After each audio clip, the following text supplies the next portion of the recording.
Margaret Kuhlman of Soul Astrology. This new moon is a total eclipse and will be seen in the southern hemisphere, mostly over the sea. Being in Cancer, it places the moon in its own sign, the sign it rules, which emphasizes Cancer straight away, opposite to Saturn, right on the south node in Capricorn, the sign he rules. So we have two sign rulers in their strong places opposing each other. It makes for a tussle between what is immediate, what is felt, what is humanly vulnerable, changeable, uncertain, and the power of the past, the rules, the laws that have been found to work, the sense of a need to control the world, control life, control nature, in order to survive oneself. Kaipacha points out that Cancer is about birth, the waters of the womb, giving birth and dying. The same thing, really, just going through the door in different directions. So we could say that this month is about an aspect of humanity being born out of the past, which requires that past structures are seen as a shell which needs to be birthed from and let go. And yet the South Node contains the skills we need in order to do the North Node in a way that survives. So it's not about control that we have to bring forward.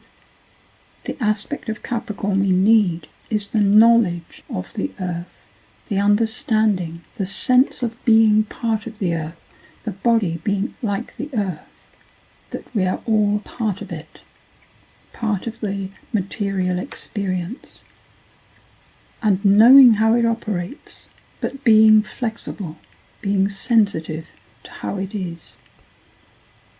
It's like being aware when your body is tired and not forcing it to do that one last job that then strains the muscles. If you're in touch with the tiredness of your muscles, you would know not to do that thing today, or you would do it in a way that worked, but consciously.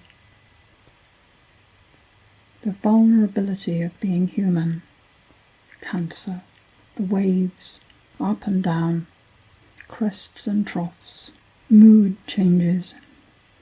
Usually people who have planets in Cancer are well aware of their moods going up and down, and it doesn't bother them unduly. And that's how we need to be, letting the emotions flow along. We're kind of staying afloat on this raft of our life, flexing the knees where necessary, rising and falling with the waves, taking care not to fall in and be overwhelmed by an emotion. Somehow we need always to have just a part of ourselves which observes, some part in the background there that we can relate to, while the rest of us is doing all the feeling and emoting and expressing on that more everyday level. And there is Uranus sextiling the new moon, that bit of detachment that we need. The other side of Uranus, of course, is the suddenness with which things happen, arriving in ways you hadn't expected. Sometimes they are your own expressions that just come up from the depths and have their say, and you're left there with your mouth open wondering what to do with the results. The square between Uranus and Mercury, Mars in Leo, full of itself and positive, and sometimes a bit more aggressive than the people around would like, but positive enough to get past all that. Apart from the fact that it may be somewhat fueled by the Chiron in Aries, grievances of our own old woundedness. And yet, of course, the other side of the Chiron that Leo can so beautifully provide is encouragement. Encouragement to everyone to be themselves, to feel good about themselves and their lives. a positive take on life, which is not just personal but there for everyone. So what's required, it seems to me, is the ability to pause before coming out with what has just risen inside. And most delightfully, the new moon also is trined by Neptune, who exactly trines the North Node, sextiles the South Node and Saturn. Neptune holding that beautiful reconciling point between the opposing Moon and Saturn, dissolving conflicts by enabling a view from a broader perspective, opening up our consciousness to be sensitive to the whole of life. The day after this new moon, Venus moves from Gemini into Cancer herself, which emphasizes, of course, the emotional content of our relating, but brings love in to ease any conflicts.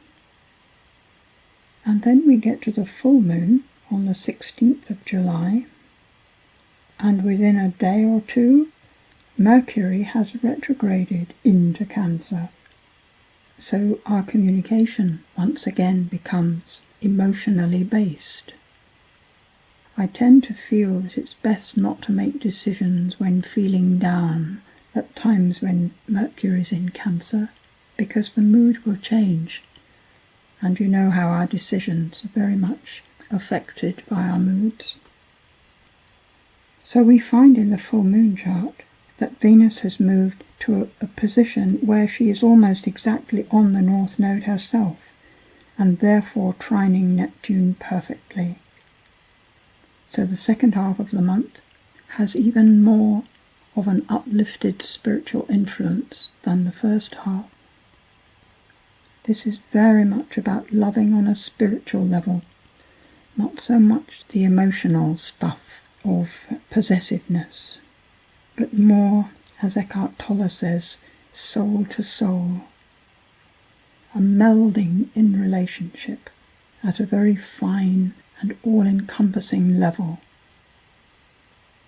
With the sun at 24 degrees Cancer, the full moon is obviously 24 degrees Capricorn, meaning during that day it moved across Saturn, South Node and Pluto, drawing attention to these huge changes that we all need to make. It's our attitudes. We need to let go of that small and individual identity. Not that we don't have it, but that it needs to be less important. More of our attention, care and concern needs to be with the world within which we live. From our own position, of course, because there is no other way of being in touch with it. But it's allowing that who we are is bigger than just the small individual. People tend to say all is one, that it's all one thing really, there is only one. And then when you look around, there's clearly such a huge amount of differences. There's so many things. There's so many people, individuals, that it becomes almost impossible to see how it could all be one. And of course it isn't in that way. All these individuals are not one. The one is the dissolution of all the individuals, and we will only be privy to it when our own personal individuality dissolves. So it's something that we sort of know. But rather than looking for it in the world, we need to expand within ourselves towards it, towards a sense of it. And then there is such a relaxation, such a gentleness. I've put in the letter a lovely quote from the Dalai Lama, which I recommend putting on the wall.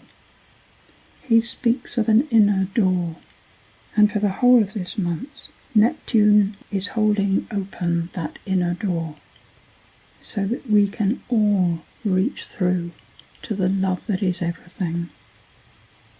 And it's that love, that deep soul love, that is there for us to open to and experience in ourselves if we try, if we open. It's that is holding the space opposite Saturn on the South Node. Because with love of life, solutions become apparent. And the solutions can be so different from how we have done things before. But without the love, it's very difficult to find the solutions. Enjoy this month. Care for yourself. The family feel with those you love, whether it's your birth family or not. Letting people go with your blessing and meeting new people with pleasure. And whatever you go through, whatever suffering may arise, know that there will be people who understand exactly and share yourself with others. Darlings of the universe, know and love the truth of what you are. Love your sweet selves so much that all your thought-up boundaries dissolve. Love is total, all there is. Immerse yourselves.